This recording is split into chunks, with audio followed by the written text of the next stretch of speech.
The broadcast is now starting. All All right, I think we'll attendees go ahead are and in get started. We're listen-only mode. expecting a few more folks, but we're right at the noon hour. So I'm Louise Mistel. I'm Executive Director at Sky Island Alliance here, and we're really happy to have you all here to our offices to kick off this Water Roots series that we've been working on with Ashley Hollinger at the Water Resources Research Center. And we're very happy to have Julia kicking this off for us.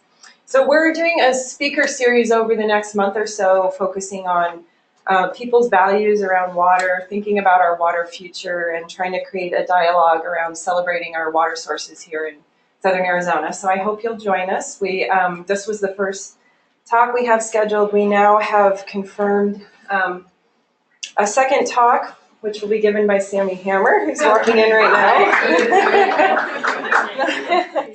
At Borderlands Brewery, focused on results from spring surveys we've been doing in wilderness areas over the last 6 months. So we've surveyed about 100 plus springs in wilderness areas. And that will be on April 24th at 5:30 p.m. So mark your calendars. I will send around a sign-up sheet so you are in the loop on these Water Roots events if you want to be updated as we get more scheduled. Some other topics we have coming up, I will be talking, we haven't picked a date yet, but about some work I did in Southern Australia to look at water management and culture around water there, and how that relates to what's going on in Southern Arizona, and hopefully can help us break out of some of our mental boxes of how we work with water and think about water. Don Swan, who's been doing some really interesting work in Saguaro National Park, identifying new springs on the landscape by doing some transect work, and the park has been monitoring springs for a long time. We'll be giving a talk that's not yet scheduled. And then our Mexico conservation biologist, Mirna Manteca, has been doing work in Sonora to start looking at springs. So there's lots of interesting information coming out of that will be coming up. So stay tuned for those to get scheduled. So, and Ashley, I'll just introduce Ashley. She's been key in this project. We're working together with, as I said, the University of Arizona Water Resources Research Center. Ashley is a research analyst there and has been co-partner in putting this together. So now it's my great pleasure to introduce Julia Fonseca. She is the environmental planning manager at Pima County and has worked on land and water issues in Southern Arizona for 30 years. First as a hydrologist with Pima County Flood Control District on groundwater recharge projects, and later in the Office of Sustainability and Conservation at Pima County, where she now oversees portions of Pima County's Sonoran Desert Conservation Plan. And if any of you have seen Julia speak before, she's just a wonderful mind to help us think through water issues. And so without further ado, I will hand it over to you, Julia. Oh, and Ashley wanted me to let you know there's donuts over here as well. Please eat the donuts. Please eat the donuts. All right, Julia. Good. Just want to make sure that it's on the right screen. There we go. Thanks for setting this up. I really appreciate the work that Louise and Ashley have done in assembling the series and the invitation to kick it off. It's great. This talk is kind of in two parts. The first is more kind of musings from my career as a water resource professional around the topic of values and principles for water resource management. And then the second part kind of gets into bringing those into the Clean Water Act. How does the Clean Water Act relate to those or not relate to those? And some current topics, I guess. So my first contact, really, my first painful contact with public values around water bodies came at Agua Caliente Park, where I was asked to lead a Corps of Engineers feasibility study about restoring ecosystem functions there. Agua Caliente Park has a spring-fed series of ponds.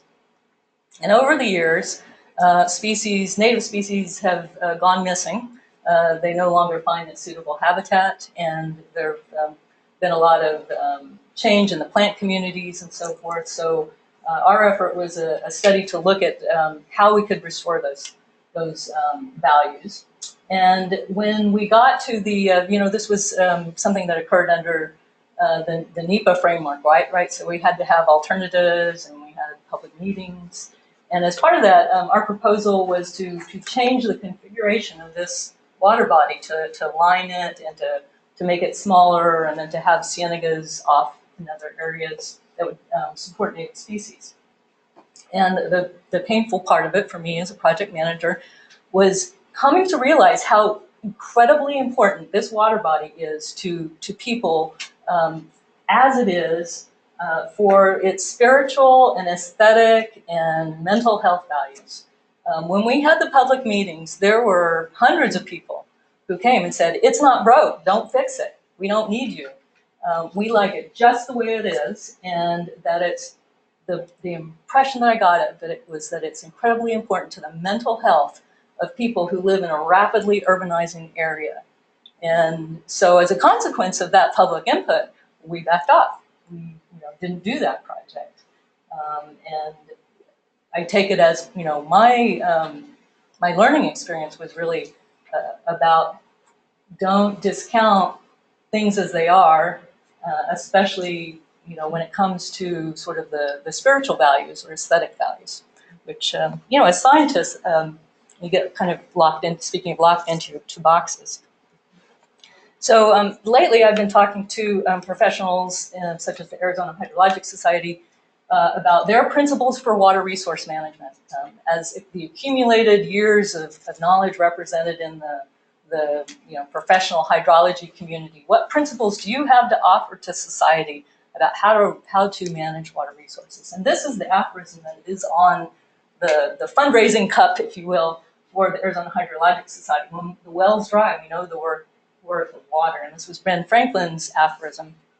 And it kind of indicates, the need for planning that society perhaps does not plan for long-term uses of water, and certainly the primacy of water supply in terms of, the dominant theme as hydrologists anyway, which, I have been in the past, has been to focus on water supply. And in the Tucson Basin in particular, we do laud the fact that we have a safe yield principle, which is, around the idea of sustainability, that we take no more than nature replenishes. But that is also a principle that does not recognize the needs for water as a discharge from the system. So if you apply safe yield principles to a basin configured like the Tucson Basin has been, it is a recipe for killing the hidden groundwater support for your streams. So it doesn't work all the time, but it is, it represented an advance over the idea of planned depletion or unplanned depletion, which is really what Ben Franklin was talking about. Well, we live in the Tucson Basin, and one of the things that is interesting for me to know, I guess, is from some EPA research. And I'll be talking a little bit about this. This is work that a guy named Matt Weber did. And he used to live in Tucson Basin. He went on, he's a professional economist. He was with the EPA for a while. And he did a lot of work to try to get a representative sample of people from Tucson and from Phoenix, and to explore what they knew about rivers and what their values and preferences were. Rivers in general, they didn't have to have, in fact, he wasn't looking for people who already had an experience with the Santa Cruz River, because he wanted to get sort of an unbiased view. And so he bought mailing lists, he bought marketing lists that any sort of marketing researcher might want to try to find out what people knew. And one of the things that he found out was that a lot of people in the Tucson area especially knew that the Santa Cruz River used to flow. So we don't know how they knew that, but there's this kind of folk knowledge that the Santa Cruz River used to flow. So perhaps that colors values and perceptions here. So this slide is about a particular research paper that he did with Tom Meisner and Julie Stromberg. And they looked at two reaches, effluent-dependent reaches of the Santa Cruz River, one in Santa Cruz County, one in Tucson. But they were actually polling people. This was a willingness to pay study, and it was in Tucson and Phoenix residents. And again, these weren't people that necessarily knew anything about the Santa Cruz River. So if you knew of the existing flows that still run in the Santa Cruz River as a result our treatment systems. So they were just looking at pictures, and they were asked to evaluate trade-offs and that sort of thing. And what he found is that there was a very high value placed on non-recreational ecosystem services, despite the fact that people were told that this is not a river you can swim in. This is effluent water, right? So it's not of the highest quality, that sort of thing. And still, very high values placed on these sort of non-use properties of water. And apparently this was, I'm not familiar with the literature, but Matt is. And apparently this is a little bit unusual in the research field that he's in, to find this out. Another paper that he did with another fellow, I presume it's fellow, I don't even really know, Mr. or Ms. Dr. Ringgold. But another paper that he did was looking at things that, what are the components that people might see that are important to them. And so, as you might expect, appreciation of the presence of surface water ranked at the top. That shouldn't be a surprise. Appreciation of large trees, substantially below that, but near the top. And, maybe we can say, well, duh, right? Maybe that would be common knowledge, but you don't know it until you measure it. So he did. And actually, there's a large body of work by other people that bear out the relationship between the visual observation of these features in the landscape and people's mental health, or their even physical health in terms of healing in hospital settings and stuff like that. So that's work by other people. But if you're interested in that topic, there's a lot of literature. There's also other work by researchers like Rosalind Bark and Eve Halper about the market premium that is placed on land where you can see these things. And the market premiums for housing near water and near places where you can see lush riparian vegetation in Tucson, also documented along in the Santa Cruz River in Santa Cruz County. It's not dependent on your access to the river. So, people may not have any legal access to the place where you can see these things, but still the market does place a premium on them. The other things that were interesting to me as a professional, this one about garbage and graffiti. I see a shopping cart and a riverbed, and I think, well, that's trash, but it's not contaminating the water. Maybe that's not as important as the things that you can't see. And as being on the professional hat, I might say, well, you should be paying attention to what you can't see. But the public is very concerned about garbage and graffiti in the water, or near the water. And it's sending, when people see trash near the water, even if it's not directly related to the water source, they're drawing inferences about the security and the condition of their water supply that may not have a scientific basis, but it's still very important. And who knows, maybe it does have that connection. We don't always know. So this is something that was a real revelation to me as a professional, to not discount that in terms of what the public thinks. The other one was about the inferences that people draw when they see water about the water supply in general. So people are always picking up cues from the environment and making conscious or unconscious inferences. So just something to be aware of in your work. So I've been thinking about, how did people in the past struggle with these, these issues of where's the wisdom to come from to guide our decisions about water resources?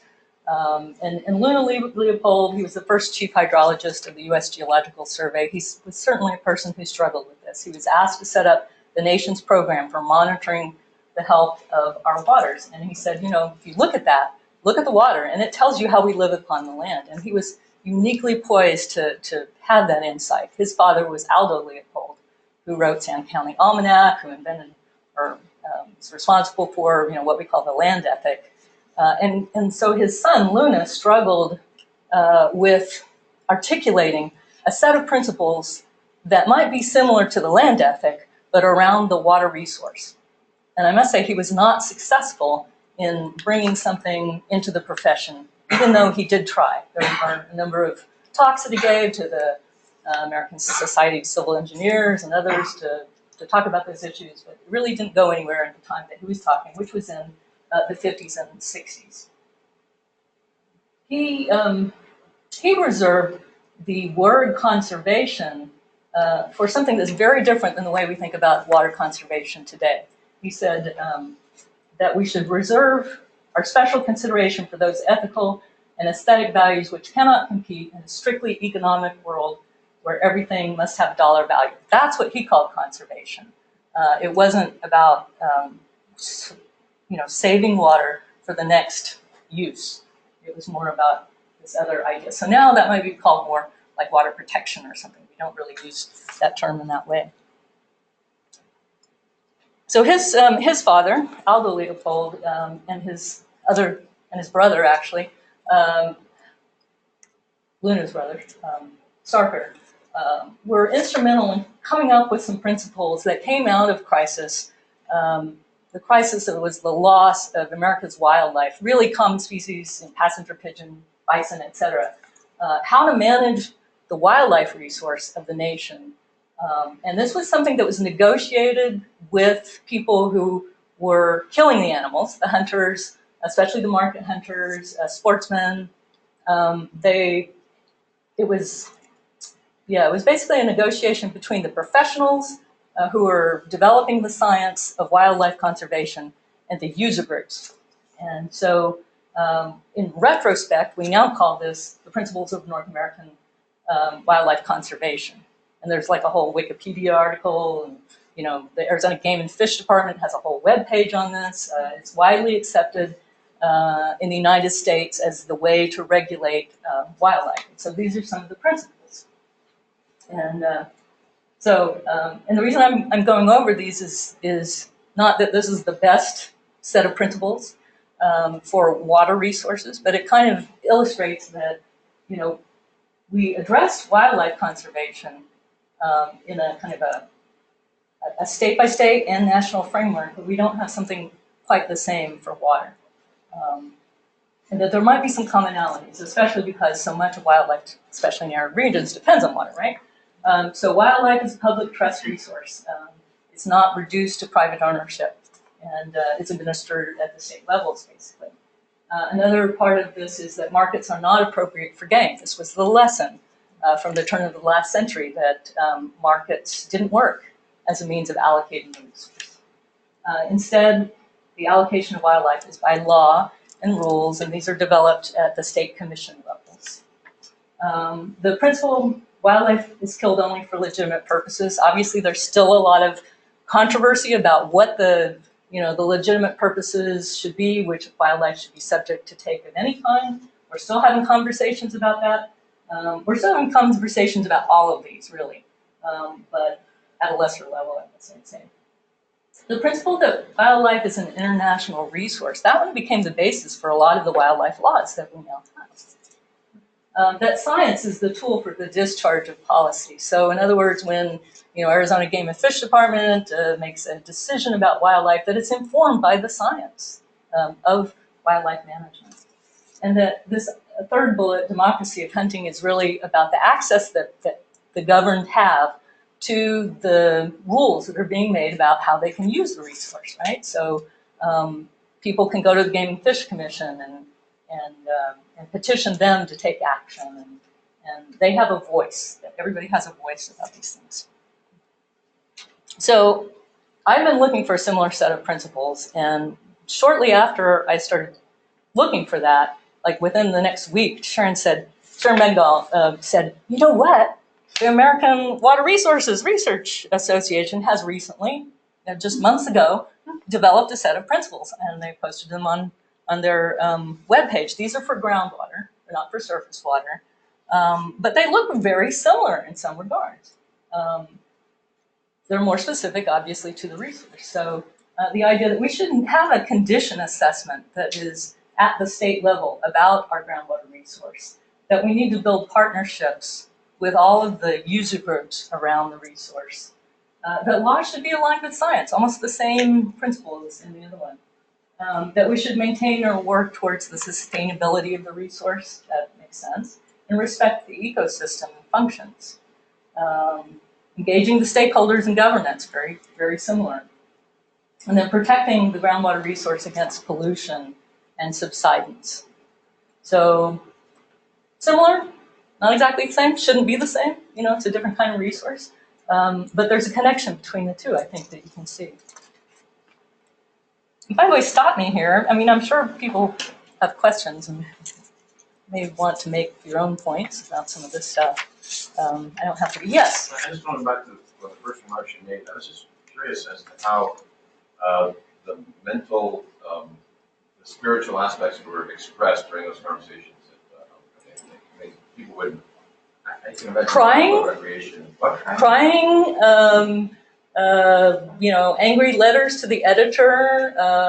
I remember one woman who, she was facing cancer, and she said, you know, I come here to rest. I come here to heal. So it was a very direct, you know, connection. Yeah.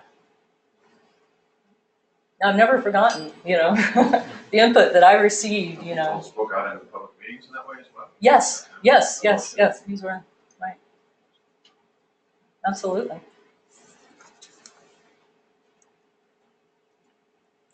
So turning now to the Clean Water Act. So Luna Leopold, 50s and 60s, nation, the economy is expanding. We're building dams all over the place. We're, you know, discharging pollutants to rivers. If you lived back then, like I did, not in the, well, even in the 60s, yeah, I lived near the Houston Ship Channel, right? So that's a pretty polluted place.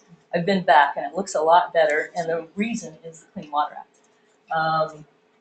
This is a photo of the Cuyahoga River. It was on fire in 1969, and that led, you know, on top of the many other things like Erie going green, to a national framework for administering what had been a state-by-state policy around water pollution. So the national framework is to restore and maintain the chemical, physical, and biological integrity of the nation's waters. And this was needed because water knows no boundaries, right? A lot like wildlife. It goes across political boundaries. So the goals of the Clean Water Act included these two things, to eliminate discharge of pollutants into navigable waters by 1985. That was not achieved, but a lot of good stuff was achieved by 1985 and has continued to improve. And you can see that in the Santa Cruz River here in these photographs. Before the recent treatment plant upgrades occurred, there was a lot of turbidity, a lot of nutrients, a lot of algae, a lot of ammonia being discharged to the river, which is toxic. The river is much cleaner now, and we're getting much greater recharge rates as a result. So cleaner water is going back into our aquifer as a result of these treatment plant upgrades. Another Clean Water Act goal is a national policy that discharge of toxic pollutants in toxic amounts be prohibited. That's been pretty difficult because, you know, we're inventing a lot of new chemicals each year, and the lag time between when they can be tested and so forth is great. But, you know, these are still very useful goals to the nation, and they're still in place. Now, there's a lot of questions about the applicability or about the efficacy of the Clean Water Act, and you know, we've seen this come up in the Water's Life movement, and recently the pollution observed along the Animas River as a result of upstream mine spills and so forth. But you know, it's certainly still a current issue.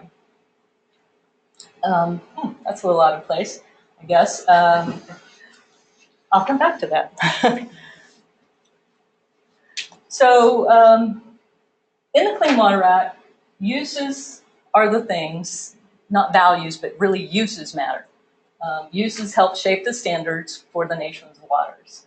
And the uses that are referred to in the Clean Water Act apply whether or not they're being attained. So in other words, the fact that a state may have allowed pollution to occur doesn't change the standards, right? You know, because you can no longer swim in it, because you can no longer recreate in it. You still have those standards in place because, remember, it's to restore and maintain. So it's called the anti-backsliding provision.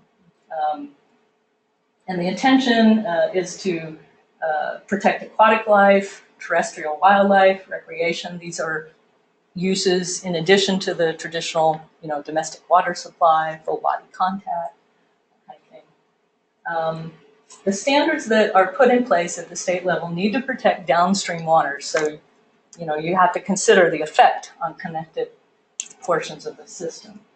And you have to protect all the existing uses, whether they were designated or not, whether they were known or not at the time, as if they were being actually attained on or after 1975. That's kind of the reference time period. Again, that's an anti-backsliding issue. So in the Gold King mine spill, there's a great study that Dr. Carletta Chief and others did to look at the relationship of people who live along this river that receive the pollutants from upstream areas and their uses. And this little summary slide illustrates the point that to EPA, or at least the perception was that if it's safe to drink, everything's okay. But the fact was that the people who live along the river had a lot of questions about how this event affects their use of the river. And there was a lot of lack of recognition about how people use the river, that it's a very complicated system. People have a lot of spiritual practices and cultural practices that involve different parts of the ecosystem, different types of wildlife, gathering plants for basketry, pulling the water off the river to irrigate the corn, which they not only eat, but it's also part of their spiritual system, and they keep those seeds multiple generations, right? So part of the question was then, how does this pollution event affect the seeds that we are passing on to next generations of people? So very complicated questions that science didn't have the answers for right away. And so there's a whole series of efforts that this U of A team and others went to undertake as a consequence of people's concern about water quality there. And it's a very interesting study, and I encourage people to look at it.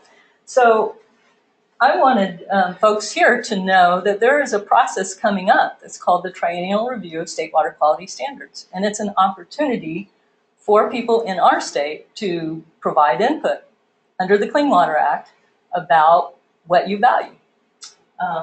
The state is required to receive input from the public every 3 years. They don't have to act on it, but they have to listen. And that's the purpose of the triennial review.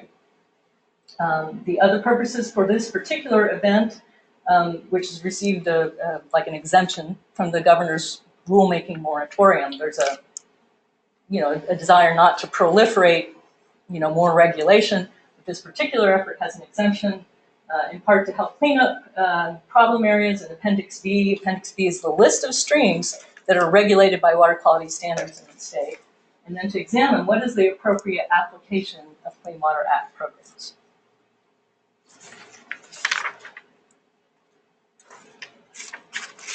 And so one of the issues that ADQ identified for the governor's office is that there is currently no rule or statute that addresses the maintenance and restoration of waters of the state. So what are waters of the state? I have to explain that part.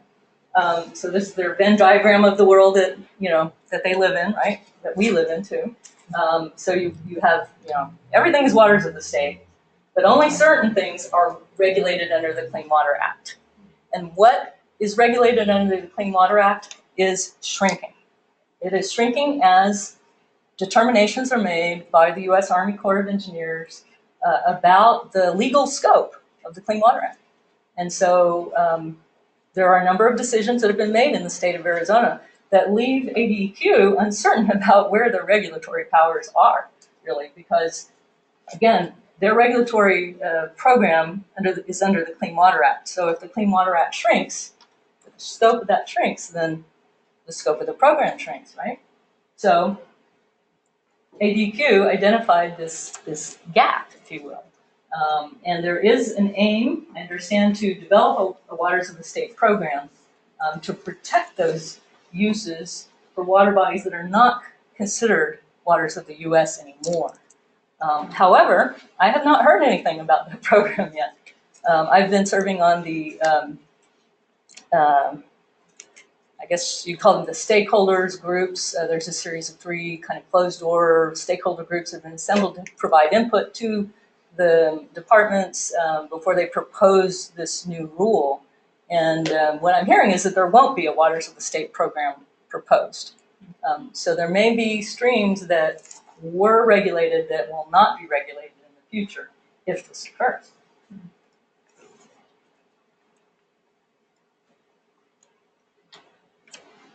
So there's 83 lakes that ADQ identified that do not seem to be waters that are regulated under the Clean Water Act. There are an unknown number of, unknown to me, anyway, there's an unknown number of streams that are not covered by the Clean Water Act. We know that streams that are tributary to terminal basins are not considered waters of the U.S., and that would include, so Wilcox Playa, which I'm here, is a terminal basin. It doesn't flow out to the sea, and so things that drain into it, probably not regulated. Quito de Quito Spring is an example of a, it's already protected within the National Park Service, but it's a spring that does not discharge by virtue of the fact that there's a dam around it, so it lacks connection. It's not part of the Clean Water Act system. It's part of Waters of the State, and there is no Waters of the State program. Agua Caliente Pond is now in that case too, because the discharge is no longer sufficient. The spring has stopped flowing. It's maintained now by groundwater, and that's also a reflection of the public values. The fact that the county is actually putting groundwater into the basin to support the values there, because the spring is no longer flowing, and because it no longer flows and connects to Agua Caliente Wash, it's no longer under the Clean Water Act program. So these are the things that are happening as discharge decreases, as dams get built that break connections, etc. So the bottom line for the triennial review is this question about how do Arizona's water quality standards meet public health and welfare objectives? Do they enhance the quality of water? Do they take into consideration the uses and values that the public has? These are the things that the triennial review is meant to host that kind of conversation. And there's a schedule. So, as I said, we've been in these initial stakeholder or work group meetings, which started in November. We understand there's a draft of the proposed changes to the water quality standards that's in process right now, and that sometime in late April, perhaps, the ADQ will begin to hold some open meetings about the current set of regulations to help educate people about what this process is. And then they'll circulate a draft of the changes to people who are interested for informal comment. So informal comment, means that there's no obligation to respond, but they're listening. And then the actual proposed regulatory changes will be made and filed sometime in the late fall. So perhaps the formal 45-day public comment period would start this winter. So that's what's a schedule that's coming up. So my, kind of concluding observations, I guess you could say, are you've got an opportunity to reflect on what's important to you through the triennial review, and that for water resource professionals, I guess I would say that there are a lot of cultural and spiritual practices that we may not recognize if we don't, hear from the public and understand their concerns. And that there's a growing number of Arizona streams, lakes, and springs that really fall outside the purview of this national framework now that is for clean water.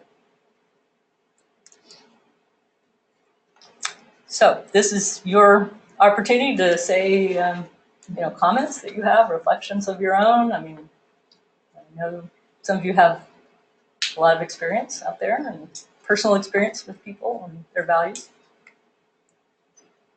Question.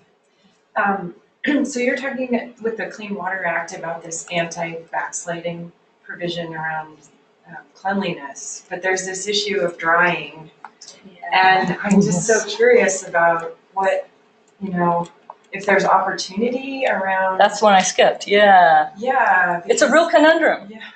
It's a real conundrum because, it's widely recognized that dilution is the solution to pollution. A lot of the ways that we measure, whether something meets standards or not has to do with the concentration of the pollutant. Well, that's, parts per million, and if you reduce the amount of water, you could be potentially, not necessarily, but potentially increasing the concentration of the pollutant, right? So, and there's so many things that are affecting, the physical, chemical, and biological integrity of the nation's streams, right? So generally, EPA has left that question to the states to figure out. There is some EPA guidance that was issued in 2015 around the topic of the connection between quality and quantity. That's pretty much all I know about it. I mean, it's a very significant issue. It's recognized to some degree, but there's not been a lot of clear solutions put forward. When just, protect and restore in my mind includes quantity of water. Because if we don't keep track of that, we're just continuing to lose water bodies and flowing water. But it in terms of the regulation and implementation, it doesn't. Not necessarily. I mean, it has figured in somewhat in some decisions here. But yeah, it's kind of on a case-by-case basis. But I would suggest looking at that EPA guidance for some ideas. Yes? Do you know the best way to make sure that we find out about updates with the triennial review? Yes, there is a webpage at ADQ, and you can get on their mailing list specifically for that. That's the best way. Sounds Yeah. Yes? Why are there a growing list of streams and lakes that are now not covered by the waters of the United States? Is that because of drying or damming or changing some of the language of the Act? Yeah, so two main reasons. One would be Supreme Court decisions, and the other would be interpretations of Supreme Court decisions. There are several court decisions. One was called Rapanos, another was Swank, or Swansea, some people call it. I think Swansea was the one that said isolated waters are not considered waters of the U.S. And so before that, there was a vast system of wetlands in the prairie region. They were isolated, and they were thought to be under the Clean Water Act, under the so-called duck's butt rule, the idea that ducks are an item of interstate commerce, and therefore under the Commerce Clause they can be regulated at the national level. That is no longer true. So that's what got Wilcox Playa out of the purview, and certain other isolated lakes and terminal basins. And of course, that's a big deal in the West, right? There's a lot of terminal basins, and also in the Midwest. So, and then the Rapanos decision, that one was more about, what came out of that was the significant nexus test. And so that was the idea that you have your navigable streams, and then for non-navigable tributaries, you have to apply a significant nexus test. And so there's a growing number of decisions on a case-by-case basis. What the Corps of Engineers will do, if developers want, the developers can continue to do what they have done, which is basically to assume the Clean Water Act applies and send their applications forward with a delineation of what they think is jurisdictional. And then the Corps and the developers kind of agree, if you will, under what's called a PJD. Mitigate. And then mitigate under that, right, yeah.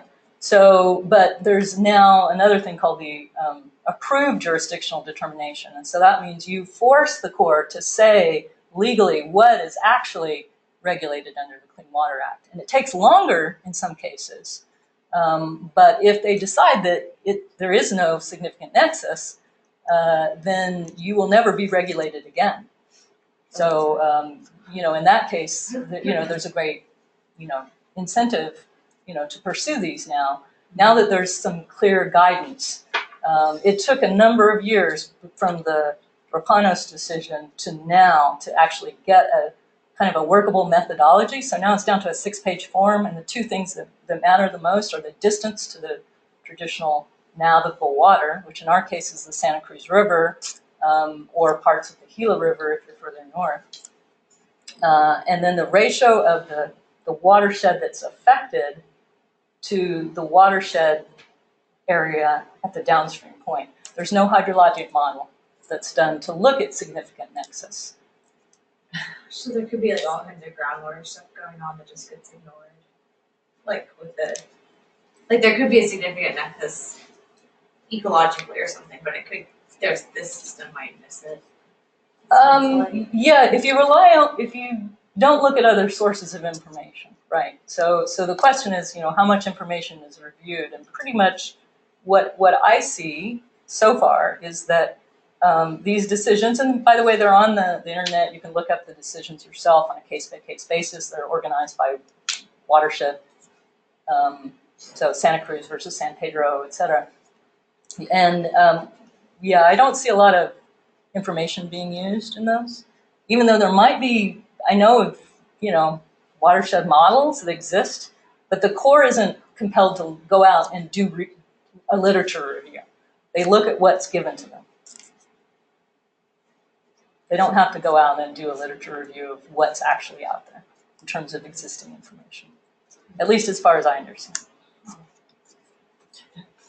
If somebody knows differently, please let me know, because I'm trying to get educated myself.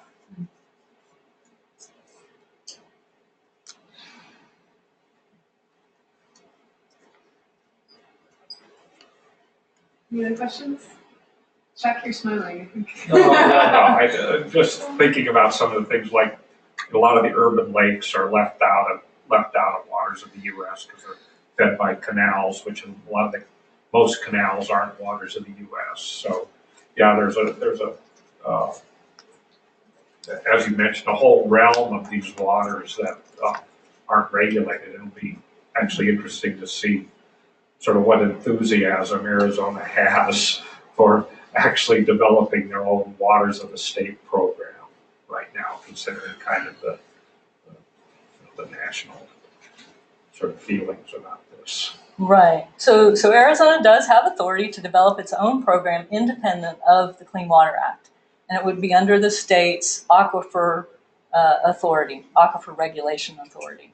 And I mean, that might be very logical because, there is a connection. In many cases, our ephemeral streams, which are most of our streams in Arizona, they help recharge the aquifer. So there is a connection between surface waters and the health of the aquifer. So I think a logical case could be made for using that authority. Certainly it's something that is recognized as a need in ADQ. It's just whether there's a political appetite or not for that at this point. How do we make it if there isn't a political appetite, is there a way to create one? Well, I mean, the triennial review is your opportunity. Yeah. I mean, they're looking for input about the Clean Water Act program, and that's your opportunity.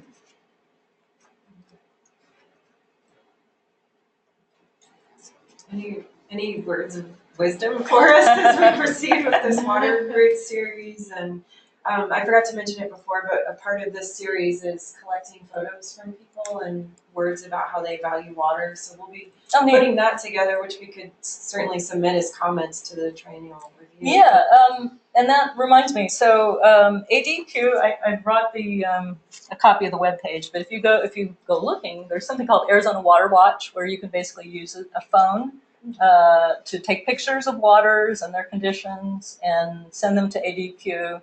And they will use them to look at, the evidence for water flow, because that has an effect on the standards. There are different standards for streams depending on whether they have water or not year-round, or even seasonally. That all makes a difference under the Clean Water Act. And then, if you see evidence of pollution or that sort of thing, it's a good way to report issues. So Arizona Water Watch is one venue for, kind of site-specific data, but don't assume that that is, going into the triennial review necessarily, right? Yeah. But yeah, springs are, a difficult case, as you all know, who've worked with springs. In general, they're not regulated like streams, although many of our streams are reoccurring springs, right? So, we draw these distinctions that don't really, nature doesn't reflect or respond to these distinctions that we make in regulation. We have all sorts of spring-fed rivers, and they are regulated one way, whereas an isolated spring is totally different, treated totally different. Yeah. Yes. Is there an effort afoot in the administration to turn over more of the Clean Water Act, the waters of the U.S., to the states? Yes, there is legislation right now in the House, I believe. I forget the bill number, but there is a state assumption of the 404 program, and that will allow the state to make these jurisdictional determinations about whether it should be in waters of the U.S. and regulated under the Clean Water Act, or a water of the state and maybe not regulated, or regulated under some different standards. Yes, that's moving ahead. In fact, it's part of the impetus for doing this kind of classification work and so forth. The fact that there is a state classification of what either is a water or isn't, or it's unknown whether it is. There's a lot of murkiness, and it matters. If you're trying to regulate, you need to know which category you're in. You have to make these artificial distinctions. Yeah. That's the essence of regulating. Know what you have, where you draw the lines. Let's say thank you to Julia. Thank you so much for coming, Julia, and thanks You're everyone welcome. for joining us. Yeah.